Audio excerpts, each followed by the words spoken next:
Renungan Pagi, Agama yang Bersinar oleh Ellen G. White, 16 Februari 2023. Mari kita berdoa. Bapa kami yang di sorga, Allah pencipta langit dan bumi, laut dan segala isinya, Allah yang maha besar, maha kuasa, sumber segalanya, yang kami sembah selalu melalui anak-Mu yang tunggal, Yesus Kristus.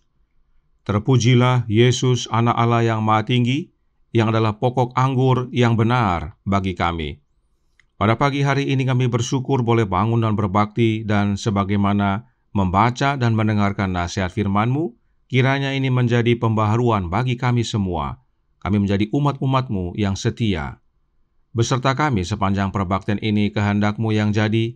Ampun kami akan dosa dan salah, karena kami berdoa hanya dalam nama anak Allah yang tunggal, Yesus Kristus, yang adalah Tuhan dan Juru Selamat kami. Amin. Renungan hari ini akan dibacakan oleh Saudara Ferdinand Wentuk. Kepada Saudara Ferdinand, kami persilahkan. Terima kasih, Shalom, selamat pagi saudaraku dalam Tuhan. Renungan pagi kita pada hari ini 16 Februari 2023 diambil dari buku Agama yang Bersinar oleh Ellen G. White dengan judul Tuhan Senang dengan Keteraturan. Ayat tema kita pada pagi hari ini diambil dari Yesaya 46 ayat 10. Adapun firman Tuhan berbunyi, yang memberitahukan dari mulanya hal yang kemudian dan dari zaman purbakala apa yang belum terlaksana, yang berkata, keputusanku akan sampai dan segala kehendakku akan kulaksanakan. Demikian firman Tuhan berbunyi. Ia yang memerintah di dalam surga adalah pribadi yang dapat melihat akhir dari awalnya, yang di hadapannya terpampang rahasia-rahasia masa silam dan yang akan datang, dan yang jauh di balik segala laknat, kegelapan dan kehancuran yang telah diakibatkan oleh dosa, dapat melihat wujud dari maksud-maksudnya yang penuh kasih dan berkat itu. Alfa dan Omega, jilid 1, halaman 34.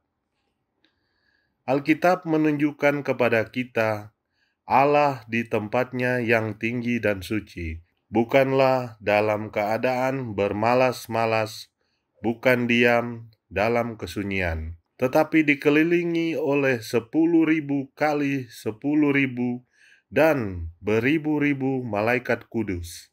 Semua menunggu perintah untuk melakukan kehendaknya.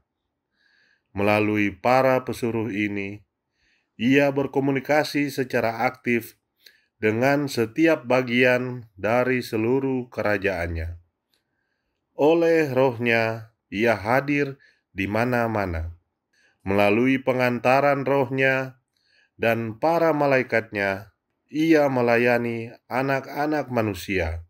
Di atas kerumitan bumi ini, ia duduk bertakhta, segala sesuatu terbuka di hadapan pengamatan keilahiannya.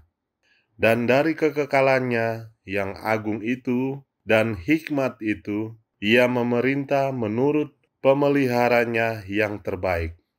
Hidup yang terbaik, halaman 396, 397. Demikian renungan pagi hari ini saya bawa dalam nama Tuhan Yesus Kristus. Amin. Terima kasih atas penata layanan Saudara Ferdinand. Tuhan Yesus memberkati. Selamat pagi saudaraku dalam Tuhan. Renungan hari ini dalam bahasa Inggris diberi judul God is pleased to order events, yang artinya Allah berkenan memerintahkan kejadian atau peristiwa. Memang Allah senang dengan keteraturan, tetapi yang dimaksudkan dalam renungan hari ini adalah bahwa Allah aktif dan bukan bermalas-malasan. Renungan hari ini berkata dalam Agama yang Bersinar, halaman 55 paragraf 2. Alkitab menunjukkan kepada kita Allah di tempatnya yang tinggi dan suci, bukanlah dalam keadaan bermalas-malasan. bukan diam dalam kesunyian, tetapi dikelilingi oleh 10.000 kali 10.000 dan beribu-ribu malaikat kudus, semua menunggu perintah untuk melakukan kehendak-Nya. Inilah makna dari judul renungan hari ini, bahwa Allah berkenan memerintahkan kejadian atau peristiwa. Sebab Allah bukanlah oknum yang bermalas-malasan. Allah aktif berkomunikasi dengan setiap bagian dari seluruh kerajaan-Nya, dan para malaikat siap bekerja melaksanakan perintah dan kehendak Allah. Siapakah Allah yang dimaksudkan? Renungan hari ini, khususnya paragraf kedua, dikutip dari buku Ministry of Healing bab 35 yang diberi judul A True Knowledge of God, yang artinya pengetahuan yang benar tentang Allah. Mari kita baca beberapa kutipan dari bab tersebut agar kita mengenal siapa Allah yang dimaksudkan oleh Roh Nubuat. Membina Keluarga Sehat, halaman 383 paragraf 4, menyatakan, dengan mengenakan kemanusiaan atas dirinya, Yesus datang untuk menjadi satu dengan umat manusia, dan pada saat yang sama menyatakan Bapa semawi kita kepada umat manusia yang berdosa. Ia sudah ada di hadirat Bapa dari mulanya. Ia yang menjadi wujud dari Allah yang tidak kelihatan itu, Dia saja yang sanggup menyatakan tabiat keilahian itu kepada umat manusia. Jelas bahwa Allah yang dimaksudkan dalam renungan hari ini adalah Allah Bapa. Karenanya saat dikatakan dalam Agama yang Bersinar halaman 55 paragraf 2, oleh Roh-Nya Ia hadir di mana-mana. Melalui pengantaraan Roh-Nya dan para malaikatnya, Ia melayani anak-anak manusia. Maka Roh yang dimaksudkan adalah Roh-Nya Bapa itu sendiri dan bukan oknum lain. Oleh kehadiran Roh-Nya, Bapa hadir di mana-mana. Dan oleh Roh-Nya, Bapa melayani anak-anak manusia. Bagaimana caranya? Melalui anak-Nya. Sebab ingat saudaraku dalam Tuhan, oleh karena dosa, kita menjadi terpisah dengan Bapa.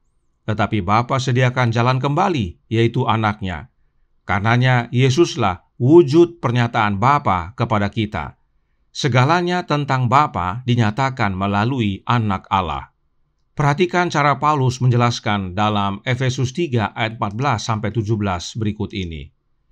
Itulah sebabnya aku sujud kepada Bapa, yang daripadanya semua turunan yang di dalam sorga dan di atas bumi menerima namanya. Aku berdoa supaya Ia, menurut kekayaan kemuliaan-Nya, menguatkan dan meneguhkan kamu oleh Roh-Nya di dalam batinmu, sehingga oleh imanmu Kristus diam di dalam hatimu dan kamu berakar serta berdasar di dalam kasih. Paulus berdoa agar jemaat di Efesus diteguhkan oleh Roh-Nya Bapa di dalam batin mereka. Bagaimana caranya? Dengan menerima Kristus diam di dalam hati oleh iman. Bagaimana caranya Kristus diam dalam hati oleh iman? Paulus yang sama menjawab dalam Galatia 4 ayat 6. Dan karena kamu adalah anak, maka Allah telah menyuruh roh anak-Nya ke dalam hati kita yang berseru, Ya Aba, Ya Bapa. Allah yang adalah Allah Bapa telah menyuruh roh anak-Nya ke dalam hati kita, yaitu Roh Kristus. Inilah caranya Kristus diam di dalam hati kita oleh iman, yaitu oleh kehadiran Roh-Nya Kristus itu sendiri di dalam hati kita. Dan bila Kristus hadir dalam hati kita, maka itu sama dengan Allah Bapa hadir dalam hati kita.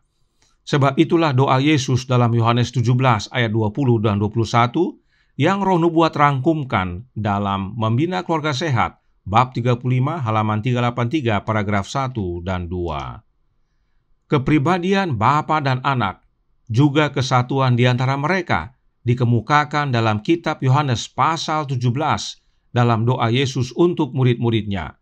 Dan bukan untuk mereka ini saja aku berdoa, tetapi juga untuk orang-orang yang percaya kepadaku oleh pemberitaan mereka, supaya mereka semua menjadi satu, sama seperti Engkau, ya Bapa, di dalam aku dan aku di dalam Engkau, agar mereka juga di dalam kita, supaya dunia percaya bahwa Engkaulah yang telah mengutus aku.